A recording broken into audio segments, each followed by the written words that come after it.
दोस्तों, सबसे पहले सब्सक्राइब करें, नोटिफिकेशन बेल दबाएं और सबसे पहले वाली ऑप्शन ऑल करें, जिससे हमारी आने वाली नई वीडियो की नोटिफिकेशन आपको फ़ौरन मिल जाएगी। जय श्री राम भक्तों। दोस्तों, ये कथा किसान के बारे में है जिसने बहादुरी से अपने राज्य को बचाया। चलिए कथा की ओर चलते हैं। आज की कथा है किसान की लड़ाई और एक राजा। आइए कथा श्रवण करें। एक बार की बात है, कौशल के राजा इंद्रजीत पर उसके पड़ोसी कई राज्यों ने हमला कर दिया। आक्रमण इतना अचानक हुआ कि कौशलपति उसका सामना ही नहीं कर सका। शत्रु की सेना ने कौशल पर मनमाने अत्याचार किए। राजा स्वयं अपने परिवार सहित गुप्त मार्ग से भाग गया। शत्रुओं का कौशल पर अधिकार हो गया। कौशल के वीर बाकुरों को इस पराजय से बड़ा आघात लगा। वे सब मुंह छुपाकर वहां से चले गए। उन सैनिकों में एक शूरवीर नाम का सैनिक था। वह सैनिक के साथ साथ किसान भी था। युद्ध के दिनों के अलावा वह खेती किया करता था। इस पराजय के बाद वह बड़ा ही लज्जित हुआ और कौशल को छोड़कर चला गया। वह उज्जैन पहुंचा। वहां उसने सेना में काम कर लिया। उज्जैन के राजा भोज की ओर से उसने एक युद्ध लड़ा।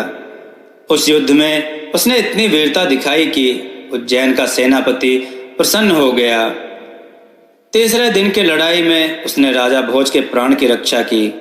अब तो राजा भोज ने उसे अपना दाहिना हाथ बना लिया। 10 दिनों तक युद्ध चलता रहा। अंत में उज्जैन का राजा भोज विजयी हुआ। उसने भरे दरबार में शूरवीर की बहुत प्रशंसा की।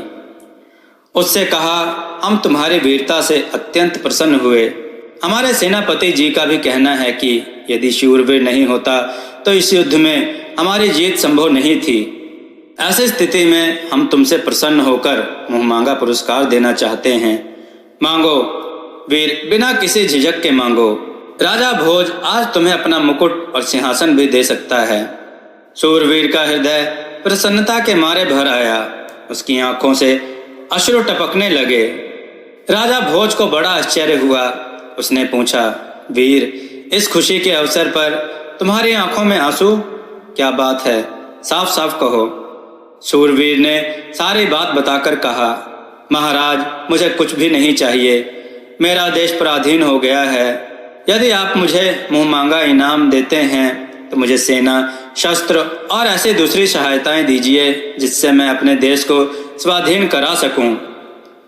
राजा भोज बोला, वाह वाह, क्या पुरस्कार मांगा है। जिस देश में ऐसे वीर और त्यागी सपूत हैं, वह देश कभी पराधीन नहीं रह सकता। कौशल शूरवीर के प्रयास से स्वाधीन हो गया। उसने उज्जैन के राजा भोज की मदद से विजय पाई।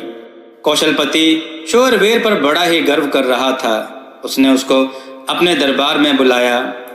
स्वयं खड़े होकर उसकी अगवानी की। वह भी दरवाजे तक आकर फिर कहा, शूरवीर, मैं और यहाँ की जनता तुम्हारी कृतज्ञ हैं। तुम अपनी इच्छा के अनुसार पुरस्कार मांग सकते हो। धन, किला, जागीरदारी और हमारा यह राज्य भी। शूरवीर चुपचाप खड़ा रहा। राजा ने फिर कहा, हमारा यह मुकुट भी।